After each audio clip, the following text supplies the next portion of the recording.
Good morning, students. Welcome to all of you in your physics class. Today we are going to start our new topic of chapter number 10, gravitation, that is importance of universal law of gravitation. So, universal law of gravitation successfully explain the several phenomena. The first one is the force that binds us to the earth. The motion of the moon around the earth. That means the force which bind us to the earth and the moon's motion around the earth. Next is motion of planets around sun. And the last one is the tides due to moon and the sun. So the tides which occur in the sea, that is because of moon, sun and the gravitational force. So this is the importance of the universal law of gravitation. Next is free fall. So to understand this, let us consider an activity. Take a stone, throw it upwards, and after it reaches a certain height, it starts falling down. That means earth attracts objects towards it.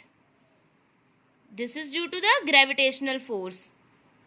That means after reaching a certain height, it falls down to the earth, which is because of the gravitational force. So whenever objects falling down the earth under this force alone, we say that the objects are in the free fall. Is there any change in the velocity of falling objects? So the question arises here, that is, when the object fall, then if there in the change of velocity occurs, so while falling there is no change in the direction, as you see that as it goes upward, it reaches a certain height, it falls down and there is no change in the direction. But due to Earth's attraction, there is a change in the magnitude of the velocity.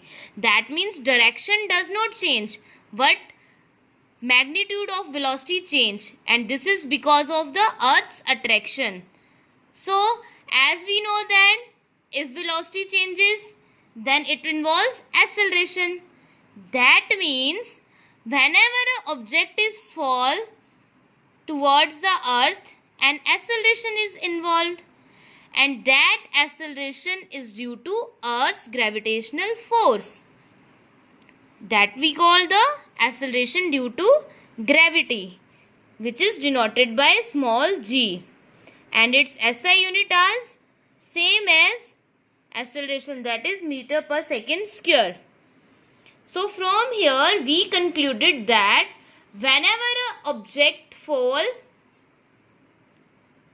under the effect of gravitational force, that is called the free fall, and whenever an object falls, then its velocity changes, which includes acceleration, and that acceleration is called the acceleration due to gravity. Now we know that according to second law of motion, F is equal to ma. So if we consider the mass of stone be m, then this acceleration changes to g, which is the acceleration due to gravity. So this equation can be rewrite as F is equal to mg. Now putting the value of F, that is gravitational force, that is gmm over d square. We have done in the previous topic that if there are two objects having mass m and the distance is d, then F is equal to gmm over d square. That is gravitational force is equal to gravitational constant g, mass of both the objects mm and over d square, distance, square of the distance between them. So putting the value of this f here and mg, and on solving we get g is equal to gm over d square. And if this object be on or near the surface of earth, that means then this distance is equal to r, then this g is equal to gm over r square. And we know that earth is not a perfect sphere. That means radius increases from poles to equator. So g also changes because its radius increases from poles to equator. So the main point is value of g becomes greater at poles than equator. That means at poles acceleration due to gravity is greater as compared to the equator. And to calculate the value of g, we have the equation g is equal to gm over r square. By putting the value of capital G, that means gravitation constant 6.67 into 10 raised to power 11 Newton meter square kg minus 2 into mass of earth. Capital M is the mass of earth, that is 6 into 10 raised to power 24 kg, and radius of earth is 6.4 into 10 raised to power 6 meter. On solving we get G is equal to 9.8 meter per second square.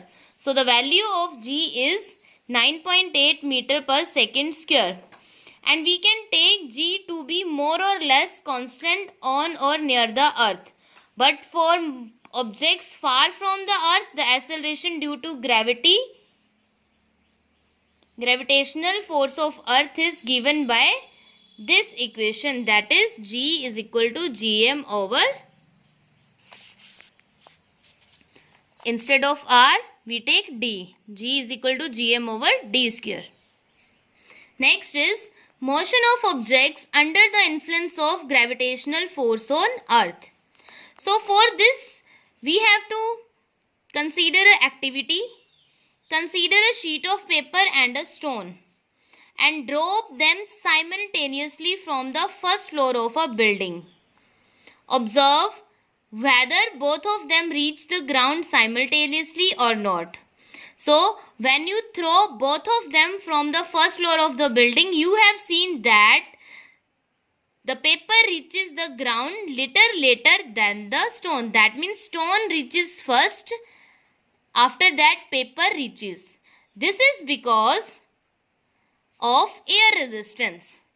So air resistance is the air offers resistance due to friction to the motion of falling objects.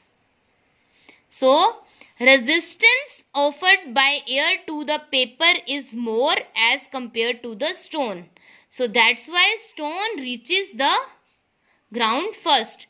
But if we take both of this, or we can do the same experiment in a glass jar where air is sucked out, then both paper and stone reaches at the same rate. Now we know that whenever a free fall occurs, then object experience acceleration, and this acceleration is independent of its mass. That means objects, hollow or solid, big or small, should fall at the same rate. Then, according to this story, Galileo dropped different objects from the top of the Leaning Tower of Pisa in Italy to prove the same. So Galileo did the experiment. As G is constant near the earth, so all the objects falls at the same rate.